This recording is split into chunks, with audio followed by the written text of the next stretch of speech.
Well, greetings everyone, and welcome to this series titled Visiting the Apostolic Fathers. We have covered a few Apostolic Fathers and documents already. We looked at the Didache last time. We even looked at Clement of Rome and heard how they exhorted and edified the early church. And I would like us to remember that these documents and these fathers wrote between 95 AD and 150 AD. So it's that second century, first half of the second century, in which they contribute to the formation of the early church community.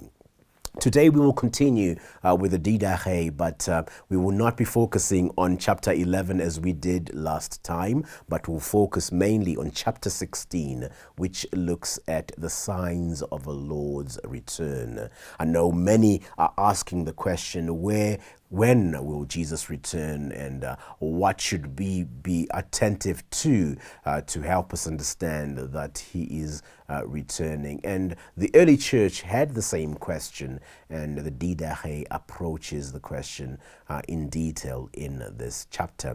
So allow me to read through chapter 16, or part of it, and hear what the writing says to us.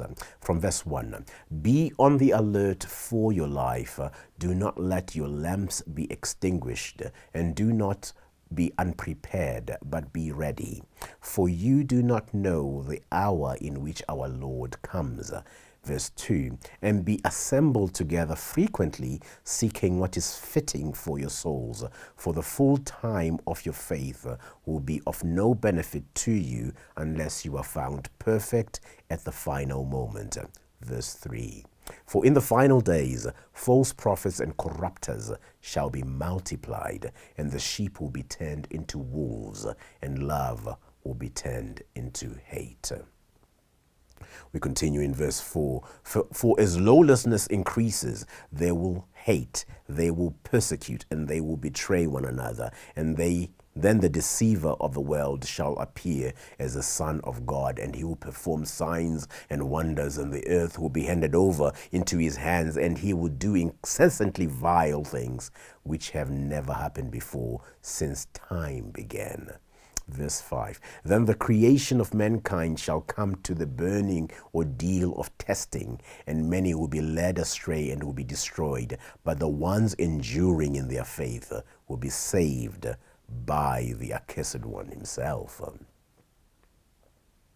Verse 6, "And the signs of a truth shall appear, first a sign, an opening in heaven, then a sign of a sound of a trumpet, and the third sign, the resurrection of the dead." Verse 7, "Now not all of the dead, but as we said, the Lord shall come, and all the holy ones with him. Then the world will see the Lord coming upon the clouds of heaven."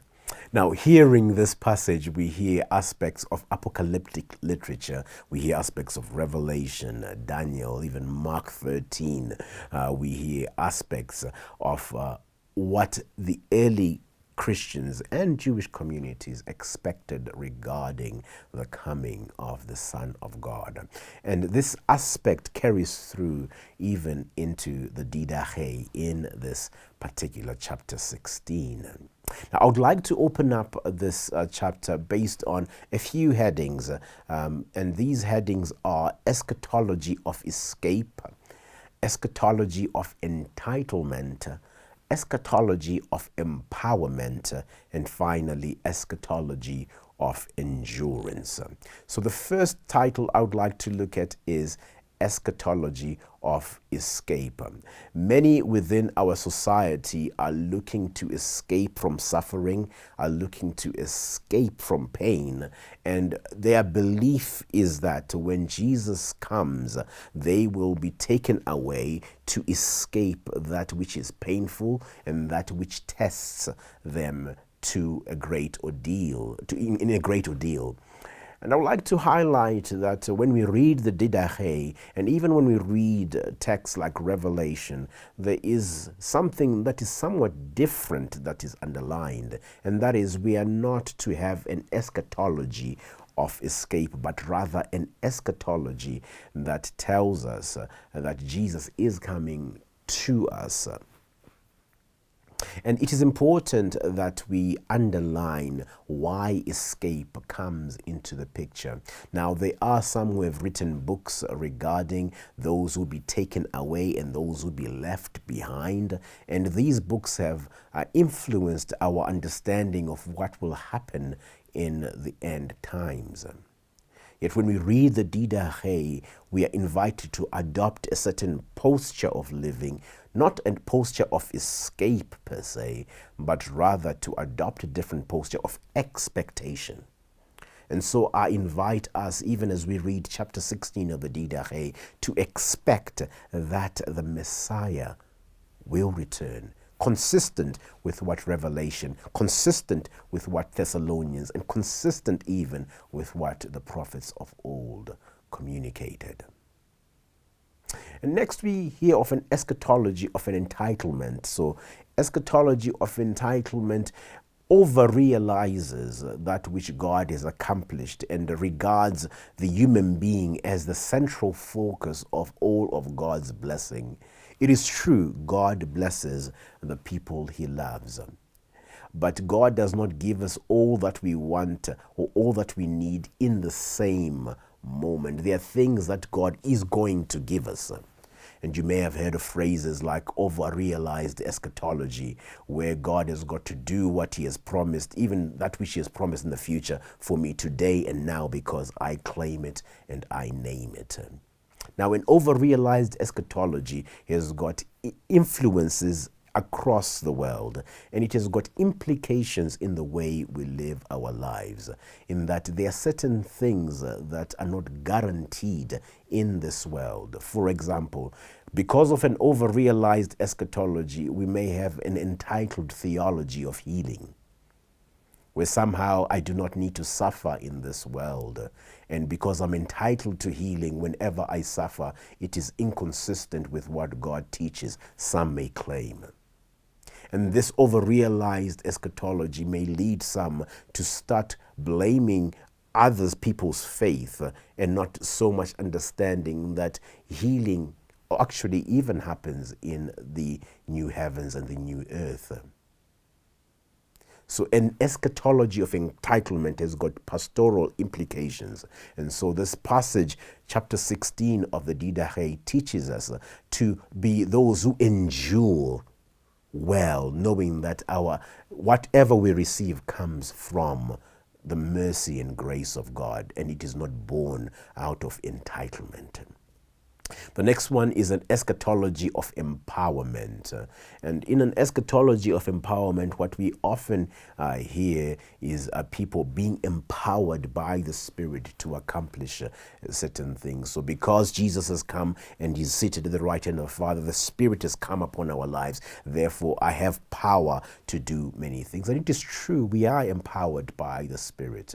But an extreme emphasis on empowerment may lead us to feel as if we ourselves function as those who are overly powerful and cannot be diminished in our service to God. And it's important to temper an eschatology of empowerment with the realization that it is God who is at work in the life of a believer supremely. And it is not so much my actions alone or my efforts alone that realize what God is doing. God is always at work. And as we hear in John 4, he invites us to pray for other workers to be invited to his mission field. And finally, I would propose that we have an eschatology of endurance. While it is right to be empowered, while entitlement may have a negative connotation on our walk, and while escapism has affected people's relationship with Christ when things don't add up, I see more and more in chapter 16 an invitation to endure difficulty and testing to the point of being saved by God himself. Salvation comes in tenses. We are saved, we are being saved, and we are going to be saved. So we endure with the understanding that when the Son of God appears again, we will be saved. And that salvation is a gateway to the promises of God in the new heavens and the new earth. And so as we read chapter 16 of the Didache, there is a sobering approach to our understanding of eschatology, which points to and invites us to be those who endure difficulty like good soldiers of Jesus Christ, even in our world today. And may it be with you and me as we serve God in all that we do. God bless you.